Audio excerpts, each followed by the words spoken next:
Welcome to the third and final episode of our Londinium mini-series, and today we're taking you on a trip to Roman London's Amphitheatre.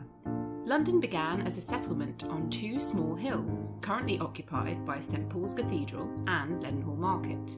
Located in what is now Guildhall Yard, and smack bang in the middle of those two hills, the amphitheatre wasn't discovered until 1988 during building works.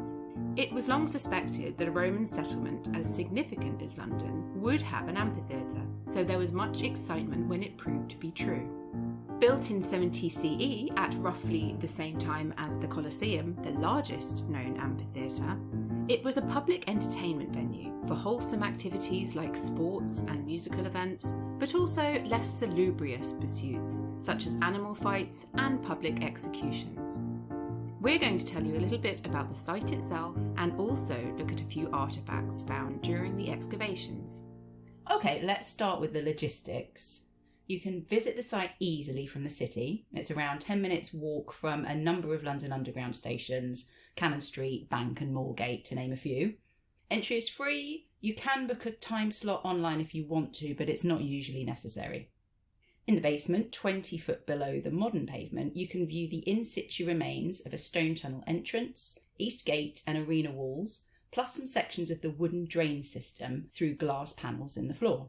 The drains don't sound exciting, I know, but they are honestly interesting to look at, I promise. When we visited, it was a quiet Friday afternoon and we had the luxury of having the room to ourselves, imagining we were back in first century London. Once you've had your fill of the amphitheatre, there's a small selection of information and artefacts to check out upstairs. Let's see what's on offer. Photos can be found on our website and socials as usual. Well, I'm going to start with the hairpin. It's made of white animal bone and is about 7 centimetres long, but it is missing its pointy bit, so complete, this piece would have measured about 10 centimetres. And at its tip, on the non-pointy end, we have quite an intricately carved head of the goddess Minerva. We know it's Minerva because she's wearing a beautiful crested helmet, which is one of her distinguishing features. She is the goddess of, among other things, Laura? Wisdom, warfare, hair? No. Helmets? Wow. Strategy, healing and skilled crafts. Okay. Such as weaving. And Minerva was one of the most important deities in the Roman world, being part of the Capitoline Triad. So that's Jupiter, Juno, and Minerva. So a bit different to her Greek counterpart Athena, who's just a goddess. Who's just a goddess, just one of the 12. It's nice that there's 2 females in the triad. Yeah, that's true. Yeah, good point. Minerva therefore has appeal across the sexes, from soldiers to housewives. And wearing an image of her, be it on a good luck amulet, maybe, or on a hairpin, was to invoke one of her godly aspects, be it warfare or weaving. And that made me think, actually, because is there a link between her being a goddess of strategy and craft, and then placing her next to your head? Ooh, near your brain. Near your brain. Maybe. And some of these Roman hairstyles for women could be so elaborate that you could liken it to weaving. I mean, it is a skilled craft. It is, yeah. Many people can't do a French plait. God, no, I'm awful Even at now. plaiting. But I would like to focus on touch. Ooh, okay. And the reason being, for 50% of the population at least, these were very familiar and personal, everyday objects. Actually, hairpins are among the most common finds in Roman London. They might be very plain, or like this one, very ornate. But one thing they all have in common is that they are pointy. This is true. And in a society where it was considered, maybe we should say, unfeminine to carry a weapon if you were a woman, hairpins could offer a woman some kind of self-defence. Oh. I'm going to take you back, Laura. Imagine you're in the streets of Londinium after dark. Maybe you're walking back from a show at the amphitheatre, and you might reach up into your hair, your updo, and just take one of your hairpins out and hold it in your hand while you walk back home. Yes. You can see how very easily that would offer some kind of reassurance to you if you're on your own. Some sort of psychological security there. I used to do that with my keys when I walked home alone, ready to stab if required. So we've had examples actually from Roman literature where hairpins are used by women as some kind of weapon. And please do go and read Joanne Fletcher's paper on this if you want to find out more. But probably the most famous example is in Cassius Dio, and he tells us that the formidable noblewoman, Fulvia, Mark Antony's third wife, when she saw the head of her murdered enemy, Cicero, she actually took his head onto her lap, pulled out the tongue, and then stabbed it with her hairpins. Oh, nice. Well, not nice. Is it true? I can't tell you. Or is it Dio maybe painting Fulvia as a somewhat unhinged woman because she was outspoken? Well, that's a typical trope.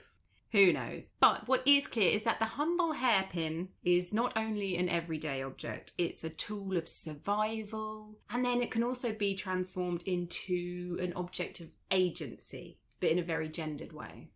So they held the hair in place, they marked status, they shaped identity, but they could also be repurposed in a submersive, almost dangerous way that was probably quite unsettling to, air quotes, traditionalists like Cassius Dio. So if he saw a lady approaching with a very elaborate updo, he would be quaking in his little boots. I really hope so.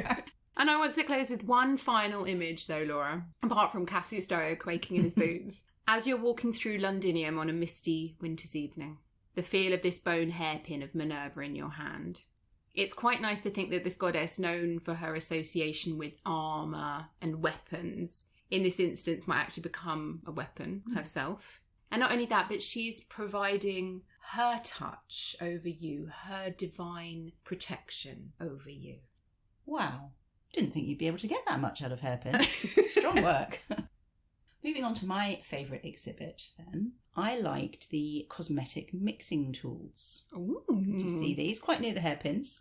They're made of copper alloy, between 12 and 20 centimetres long. They're both long and pretty thin. The one at the top has one end that's bent into roughly a 90-degree angle. And the bottom one isn't bent like that, but it's longer. So maybe this is to account for different sizes of jars or receptacles that they were mixing in. Pigments or various ingredients that go into making your makeup and your creams, your potion.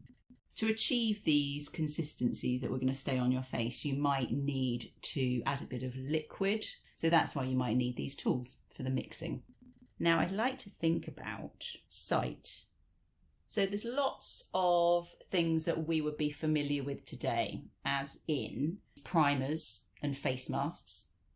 Masks were popular to combat skin problems. Acne. Red skin, flaky skin, dry skin, all those sorts of things. Then different combinations of ingredients would be effective. A good opportunity to use those mixing tools. They used a whole raft of unpleasant sounding ingredients though. Placenta. Oh. Excrement. Oh. Yes, unspecified. Animal urine. Right. Sulphur. Vinegar. Ground oyster shells. An exfoliant, maybe. Maybe, yeah. Maybe that's dry skin. Yeah. Bile. Well, Yeah. Oh. Luckily, they had perfume as well because you're really going to need it. After all the excrement and bile on your face, Yes. yeah, you might need a splash of eau de cologne. Yeah. There was a real preference for pale skin, and you'd achieve that by a white lead or chalk. Now, the reason that the Romans preferred pale-looking skin was that it was an indicator of status, really. If you had the money to lead an indoor life of leisure, you had enslaved people doing your work for you. You didn't have to be outside working the fields or doing anything like that. So pale is better in this context. My legs would be a prize then. Actors would use makeup as well. Characters on stage. And to enhance their features so that they can be seen. Exactly, being seen from further away so they're more visible. Now, we're perhaps not so familiar with chalking or leadening our faces today, but we certainly do use things to change up the colour of our face. We might put a blush on there or a concealer or fake tan to make ourselves look a bit more bronze. So this is really familiar stuff, isn't it? But what they're using is very different. With the blush, they might use a lead again, a redder lead, or rose petals, nicer. Oh, that is nicer. Poppies. And you might smell a bit nicer. Exactly. You might smell a bit nicer, yeah. No one really wants to smell of lead, do they? Also, crocodile dung. Oh, sure. Is it red? I can't say I've ever seen any for sure. You're not going to smell nice with that one, though. I think I'll be going for the rose petals. Kohl for eyeliner. So we use Kohl pencils today, don't we? But they would be making that from soot and ash. Actual coal. Yeah. Yeah. Coal with a C. Yeah. Rather than coal with a K. Yeah, perhaps using an oil lamp to burn something to create that little bit of soot that you could then paint onto the eye. Nice. Oh, I love that. You know what we should do one day? We should try and do our makeup with some dung and some soot. Okay. And see what we end up looking like. It'd be good to do a whole episode on things like beauty and makeup in ancient Rome, wouldn't it? I would love do that. Yeah, we should do that. Yeah. They were quite resourceful with some of the things that they were using. You might use wine remnants to make a lip stain. And if you want purple teeth. Mineral pigments for eyeshadow. So here we might be using those mixing tools a bit to get the right shade. Azurite was used to get a blue shade, malachite for green. Saffron apparently gave a tanny or orangey or brown. How accessible is azurite to the everyday person? That is something I don't know. Is white lead pricey? Chalk probably not so much. Not so much. But you still have to access this and source it, don't you? Yeah. The mixing of your cosmetics, was that quite a personal choice, or would these come ready mixed? Could you buy them? I would imagine perhaps you can get your basic colours and then... a little bit of this, a little bit of that, mixy mix. Yeah. And I don't know whether that would have been easy or difficult, because actually some women were very much against makeup, linked it to moral decline, Seneca being one of them. Oh, I love Seneca. What about Cassius Dio? He probably hated it as well. We know it's mentioned in Ovid, isn't it? The arts of love. You're basically painting on a deceptive face to trick people into thinking you're more beautiful than you are.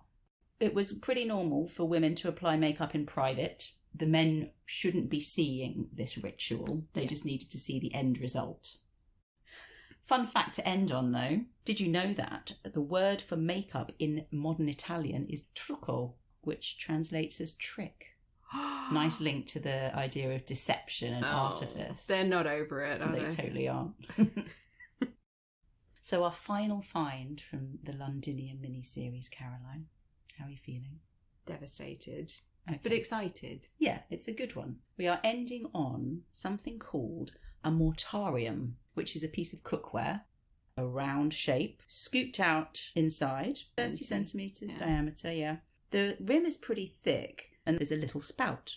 Essentially, it's a heavy mixing bowl and is the ancestor of today's pestle and mortar, isn't it? Yes, primarily for grinding and crushing things. Facilitated by that gritty interior surface with small embedded bits of ceramic or even quartz. I've seen used sometimes. Just hope that they don't come off and that they're well embedded. Yeah, not good for your teeth. So the mortarium then, for grinding. Often for herbs and spices and dry foods, but also not just dry foods. And that's why you'd need the little spout. So maybe you're pureeing something. Or making a sauce.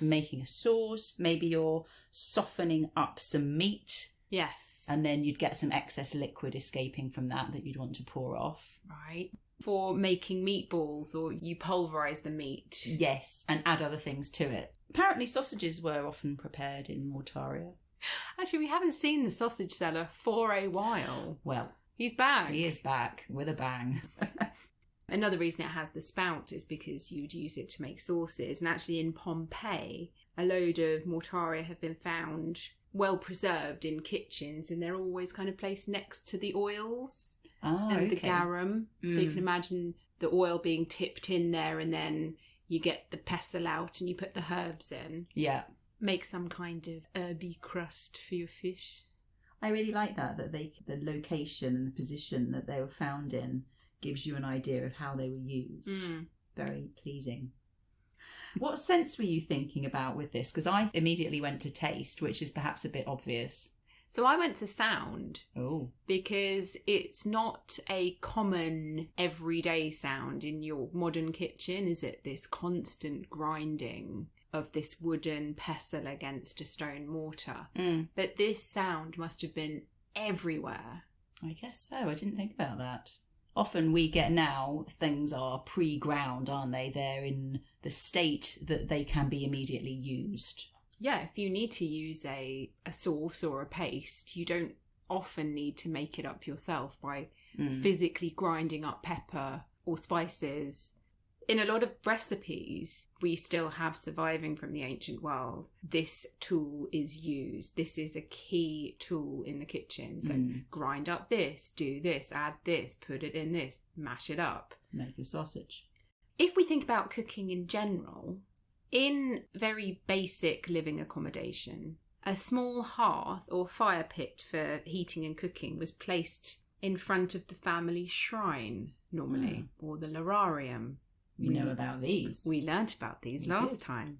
And this fire was called the focus. So it's the centre of the house, both physically and spiritually, because offerings of food and wine and incense that you're cooking can be offered directly to the gods of the house or your protectors in front of the shrine. Okay.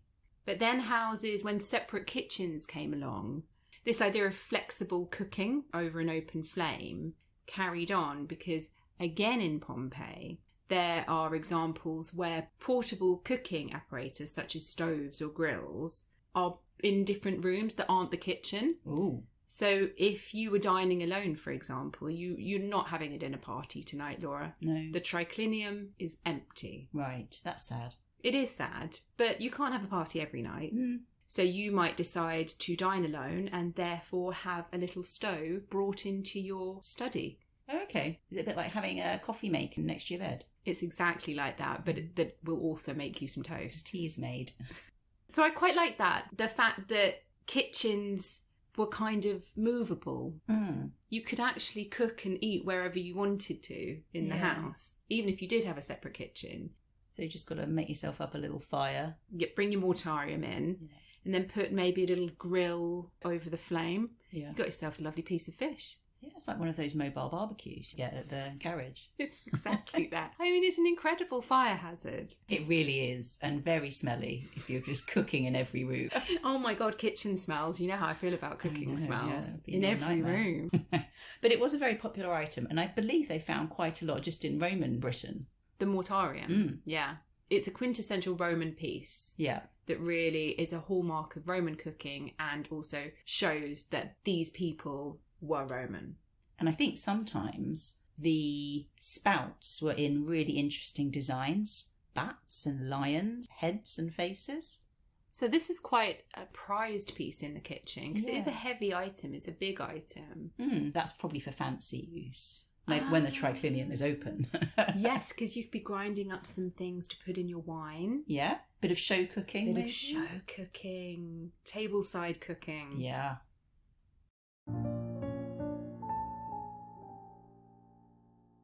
Well, that's been a delightful final episode of the mini-series.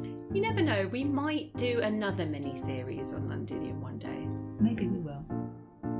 If you like what you heard today, then please do take the time to like, rate, subscribe and share wherever you download your podcasts. Or why not get in touch with us via our social media or on our website. See you next time. Bye. Bye-bye.